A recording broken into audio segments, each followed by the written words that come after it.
아싸의 삶을 살고 있는데 그럼에도 불구하고 약간 인싸로 뭔가 좀 하려면 어떻게 할 수 있을까? 만약에 한 무리가 있으면 거기에 거의 중심급이 될 수 있을 정도. 아웃사이더로서의 삶, 실은 나쁘지 않습니다. 근데 혹시 아웃사이더의 삶을 어떻게 하면 벗어날 수 있을까라고 생각하시는 분들이 있다면 오늘 영상이 도움이 되실 겁니다. 안녕하십니까?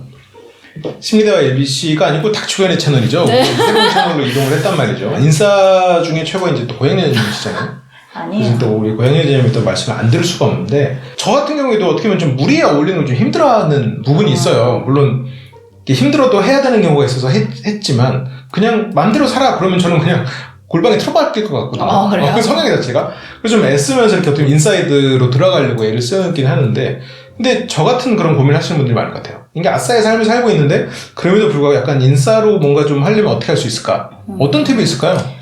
근데 아싸와 인싸의 기준은 뭔가요? 아싸는 이런 모임이나 이런 거 자체를 좀 잘 못 가는, 어울리지 못하고 어디를 가야 될지도 잘 모르고 가면 뭘 해야 될지도 모르고 그냥 그런. 그럼 인싸는 그거야. 만약에 한 무리가 있으면 거기에 거의 중심급이 될 수 있을 정도. 그건 아니죠. 인싸. 그렇게까지 바라지도 않아요. 그 무리에 갈 수 있을 정도. 무리에 어울릴 수 있을 그렇죠. 정도? 그렇죠. 제가 아는 방법 중에 하나는 무작정 뛰어들자라는 거였거든요. 네. 그 모임이라든지 그룹이 있으면 거기에 무작정 뛰어드는 거죠. 뛰어들고 거기서 뭐 아무것도 안 하는 게 아니고 그 중에 인기가 많거나 주로 이렇게 말을 잘하는 사람이 있을 거예요. 그 사람 보면서 배우는 거죠. 근데 그 무리에서 따라하려고 하지 말고 우선 배우고 다른 그룹을 가는 거죠. 여기서 뭐 기발한 멘트 같은 게 있으면 기억해서 집에서 적는 거예요. 그럴 수 있겠지. 못 외우겠어요. 그죠? 아니 뭐 종류가 나쁘지 않은 것 같아요. 네. 그래서 이 멘트를 나중에 한번 써먹어보는 정도. 그걸 여기서 하면 따라쟁이로 보일 수도 있으니까 그 부담이 될 거예요. 본인 갑자기 성격이 바뀌는 게. 다른 모임을 가서 이제. 그러니까 새로운 모임에 가서 이제 자기의 하나의 가면을 또 쓰는 거예요. 여기에서 주승 가면으로 여기서 써가지고 해보고.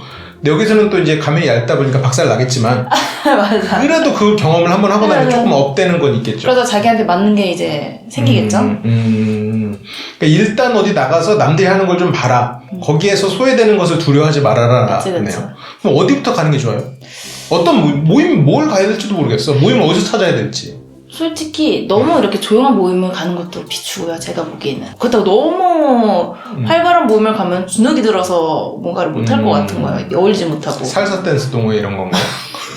주로 그냥 친목이면서 어느 정도 연식이 있는 모임을 가는 게 좋지 않을까. 그렇게 사람이 많지도 않으면서. 그런 데부터 시작하는 게 좋지 않을까 생각이 듭니다. 그럼 모임은 어디서 찾아야 돼요? 뭐 어플도 많고 어플? 아니면 인터넷도 많을 것이고. 어플 같은 걸로 해서 갔을 때 나만 처음 보잖아요. 괜찮아요? 그러니까 이게 부담스러우면 차라리 만들어진 지 얼마 안 된 데를 가는 것도 나쁘지 않을 것 같아요. 대신에 인원이 좀 있는. 만들어진 지 얼마 안 됐는데 그래도 기본이 10명 정도. 10명? 10명 정도는 괜찮은 것 같아요. 제가 예전에 보드게임 모임을 잠깐 한 적이 있었는데 막 맥주는 2명이서 하고 막 그랬어요. 그런 데 가지 말라는 거죠. 망한 거 아니에요? 어떻게 보면 최악이네요. 그러니까. 보드게임 모임. 그러니까 보드게임 모임 자체가 최악이 아니란 게 아니라 제가 열었던 보드게임 모임은 일단 너무 조용하고 그리고 너무 소수였네요. 그렇죠. 그리고 대화를 하면 주로 그 게임에 대한 대화를 하지 다른 게 잘 안 나오지 않을까요? 얘기를 할 때? 게임에 대한 대화도 잘 안 하죠. 자기 패를 숨겨야 되니까. 보드게임 안 가봐갖고. 그렇죠. 그러면 일단 뭐 침묵 정도로 해가지고 딱히 어떤 주제가 없는 걸로 가는 게 좋겠네요. 그렇죠. 그럼 여러 가지 주제가 들려올 테니까요. 거기에서 일단 다른 사람들이 말하는 것에 익숙해져라. 라는 거예요. 저도 이렇게 대화나 이런 상담을 좀 해드리다 보면 되게 스스로는 고민을 가지고 계시고 나는 이렇게 평범한데 왜 이렇게 나는 삶이 이렇게 내가 원하는 대로 안 될까라고 생각하시는 분들이 있는데 이 얘기를 듣다 보면 그분들의 사고 체계가 평범하지 않은 경우가 많아요. 그러니까 저는 그게 잘못됐다고 생각하진 않는데 그리고 그분이 살아가는데도 어렵지 않겠지만 그게 다른 사람이랑 어울리려고 할 때는 어려워지기 시작하는 거죠. 정말 단순한 예지만 우리가 파스타라는 단어를 들었을 때 상대가 어떤 정도 감각이 있겠다는 생각은 들어야 되거든요. 그러니까 예를 들어서 뭐 20대 파스타 아무렇지도 않잖아요. 그냥 뭐 김밥 같은 느낌이란 말이에요. 근데 한 40, 50대가 느끼는 파스타 60, 70대가 느끼는 파스타 이건 다를 거란 말이에요. 그러니까 상대가 이 단어에 대해서 어떻게 받아들일 것인가에 대한 개념이 어떻게 보면 자기의 사고가 너무 강한 사람들은 잘 모르는 것 같아요. 그러니까 대화가 안 되는 거죠. 그리고 다른 사람들이 당연히 다 알 것 같은 느낌으로 말을 하는데 이 사람들은 몰라. 야 오늘 맛있는 안주 좀 갖고 와. 영양제를 깔아놓고 약과 깔아놓고 막 이런. 그리고 왜 우리 집에서 제일 맛있는 거야? 약간 이런 부분인 거죠.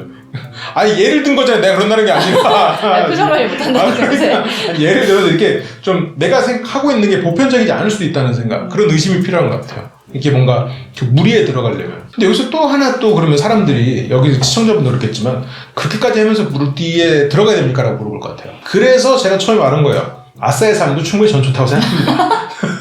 중간이 없어. 그런데 무리에 들어가려면 그 무리와 같은 색깔을 스스로한테 칠할 필요는 있을 것 같아요. 이건 실은 동물도 똑같아요. 다른 색깔의 어떤 한 애가 태어나면 이렇게 공격합니다. 배제시켜요. 그런 경우가 많죠. 인간은 원래 다름을 무서워해요. 동물은 다른 걸 무서워하거든요. 그러니까 이 사람들이 하려면 코스프레를 해야지. 재미없어도 재밌는 척 할 수도 있어야 되고. 그런 연기를 하다 보면 이런 연기의 달인이 되시는 거예요. 지금 웃어줬다. 감사합니다. 이런 거. 연기에. 이런 거? 아싸로서 좀 이거는 시도해봐라. 이런 실수를 했으니까 조심해라. 이런 만한 게 있을까요? 저도 노력을 하고 있는데요. 단톡방 같은 게 있을 거잖아요. 단체가 있다면. 거기서는 웬만하면 얘기를 안 하는 게. 얘기를 안 하는 게? 난 또 얘기를 하라고 하는 줄 알았어. 웬만하면 얘기 안 하는 게 그나마 차라리 만나서 얘기할 거를 이렇게 생각하고 가는 게 낫지. 보통 제가 어느 단톡방을 보면은 아무도 댓글을 안 하고 아무도 반응이 없는데 혼자 말씀하시는 분이 있어요. 그럼 처음에는 그런갑다 하다가 이제는 좀 그런 분들이 많으면 단톡방이 활성화되고 좋은 거 아니에요? 누군가 대화를 왔다 갔다가 했어야지 활성화가 돼. 혼자 얘기한다니까. 오늘의 좋은 명언 막 이래서 올려? 그런 거.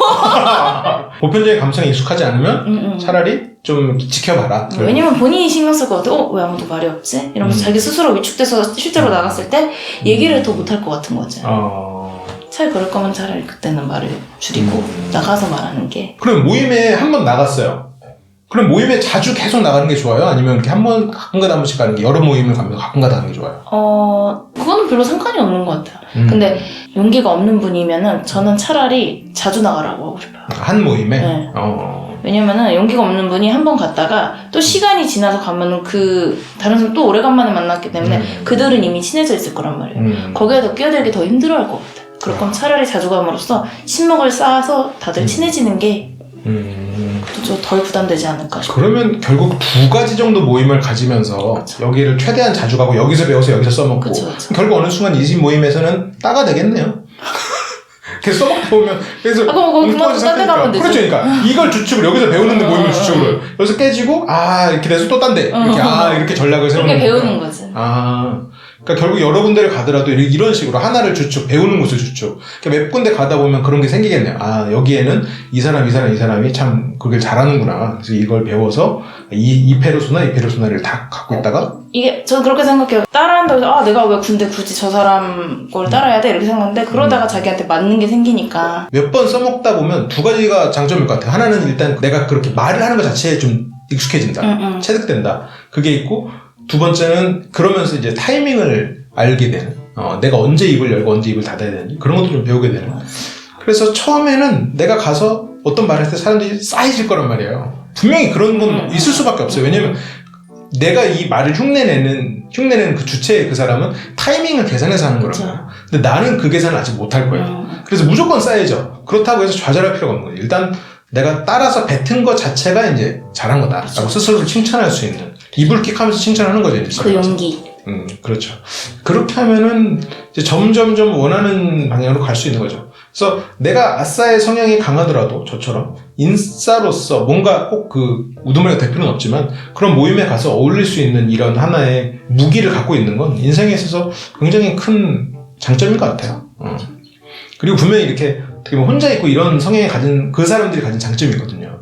근데 그 장점을 가진 사람이 이런 무리에도 잘 어울릴 수 있으면 정말로 양손잡이가 되는 거니까. 남을 따라하는 게 어색하거나 좀 이질감이 든다면 제 말은 그거거든요. 그냥 여러 사람을 겪음으로써 그에 대한 자기만의 방법이 생길 것이고 그것도 있을 거라 생각해요. 남을 굳이 모방 안 하더라도.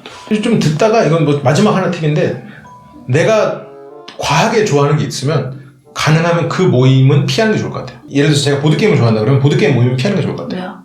그러니까 그 보드게임 자체를 즐기는 이 취미생활의 차원에서는 좋은데 이 아싸 생활을 벗어나고 이 성향을 좀 다른 무기를 찾는다 생각하면 차라리 내가 경험해보지 않은 모임에 가서 배우는 게 나을 것 같아요. 그것도 좋죠. 그게 어떻게 보면 더 큰 도전이 되고 다른 사람이랑 어울리고, 왜냐면 그걸 좋아하는 사람끼리는 비슷해서 그렇죠. 보편성이 좀 떨어지거든요. 그럴 수 있겠다. 좋습니다. 그럼 마지막으로 또 안 들으면 잠이 안 오는 고영현님의 마지막 응원 멘트 들으면서 오늘 방송 여기서 마무리하겠습니다.